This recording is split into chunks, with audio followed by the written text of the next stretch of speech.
Is that my phone? In today's society, cell phones are an everyday part of life. One might even claim they are a necessity.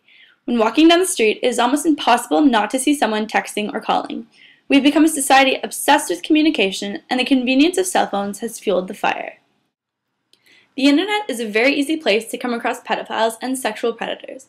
With the youth today being so easily accessible, it is necessary for them to learn how to protect themselves, especially when using a cell phone. According to Diana Kendall, children with cell phones should be socialized to use their phones wisely so that they will not become objects of sexual exploitation or harassment by bullies. This is something that all parents should be aware of, as children today are so accessible, causing a major uprising in pedophilia and inappropriate online behavior with minors. The use of cell phones at an early age is also causing problems between the socialization of children and their peers. Before, students were forced to interact face-to-face, and their contact outside of school was closely monitored. Kendall also says that almost every minor with a cell phone has received a threatening text or phone call from a bully.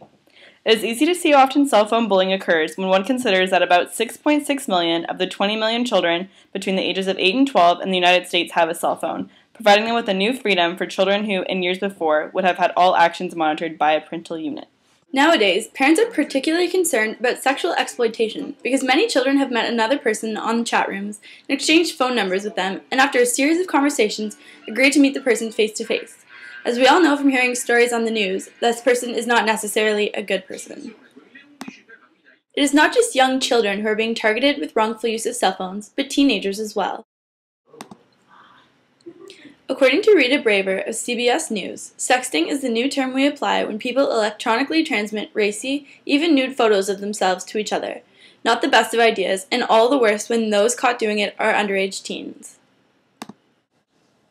Did you know that teenagers send around 2,200 text messages every month?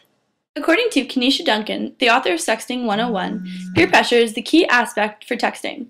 Girls who sext usually don't have boyfriends and are the most desperate for attention. According to Mike A. Males, the author of Teenage Sex and Pregnancy, over 30% of teens are involved in sexting on a regular basis. 18% have sent naked pictures or videos, and 7% have participated in sexual activity on a webcam. Nude photos are often passed on to other people, occasionally resulting in legal involvement. Schools often confiscate phones to try and stop such activities from occurring. So why sext? The accessibility of cell phones to teens has made sexual contact easier and less threatening. People are more willing to send pictures or participate in sex on screen because they think there will be less of a consequence. Cell phones have desensitized teens to the possible outcomes of their sexual behavior.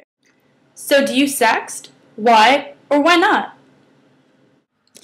I don't sext because I know the severe consequences that can happen with technology today. The second you send something out, it can be resent within like a millisecond, and people that you might not necessarily want to see what you sent will end up seeing it, and it can really ruin your reputation. I don't sext because even if you might trust someone, it might get passed around. And your reputation might be ruined. You see, my friend Jay got in a bad situation from sexting when she shouldn't have. I sext because it's just between me and my boyfriend, and I trust him, and he loves me enough to not embarrass me online or anything. Have you not seen that picture of me on Facebook? As you can see, you have to be careful what you're sending out. You never know who's going to see it or what's going to happen to the information that you've given. As cell phone users become even more attached to their mobile phones, many are finding it hard to put them down even when they're already engaging in another activity. Talking on a cell phone while driving is just one instance where phone users find themselves trying to balance two activities at once. Although many people believe they can multitask without consequences, studies show that this is not the case. A 2006 study published by Human Factors found that the impairments of using a cell phone while driving can be as severe as those associated with driving drunk. Drivers using cell phones had longer reaction times and were more likely to be involved in a collision during the simulated driving task when compared to drivers legally impaired by alcohol. A Harvard University study in 2002 estimated that use of cell phones by American drivers results in 2,600 deaths a year nationwide and 330,000 injuries. As drivers' use of cell phones adds danger to the road, governments around the world are taking action to prevent people from using their cell phones while driving. A study published by the Alberta government on distracted driving reports that internationally, over 44 countries have laws that prohibit or restrict the use of cell phones while driving. In Canada, the only jurisdiction that has fully outlawed the use of handheld cell phones while driving is Newfoundland and Labrador. In the majority of Canada, a driver using a cell phone will be charged with careless driving, which can carry a fine of up to $2,000 and a loss of 6 demerit points. So the next time you're talking or texting while driving, think about your safety and those around you. So it's not just important businessmen on cell phones 24/7. Just look around you on campus. Graduate students at Rutgers University, Katie Lever and Yi-Fan Chen, observed cell phone users on campus and found that about 13.6% of people were using either a mobile phone or music player. This means that 1 out of 7 people on campus were engaging with some sort of mobile device. What does this say about our social interactions? Mobile devices have allowed us to focus our attention on those who are not physically present, causing us to avoid those who are. The researchers also found gender differences. Of the roughly 1 out of 7 women using mobile devices, 3/4 of them were using mobile phones. About the same proportion of men were using mobile devices, but unlike the women, their usage was evenly split between mobile music devices and mobile phones. This data shows that the use of mobile devices for entertainment within one's own world is more typical for males, while being in communication with others is more typical for females. Based on this study, it does seem that public space is being transformed by individualized, portable information and communication technology. James Katz discusses the symbolism of cell phones in society and the notion that the cell phone is a sign of status.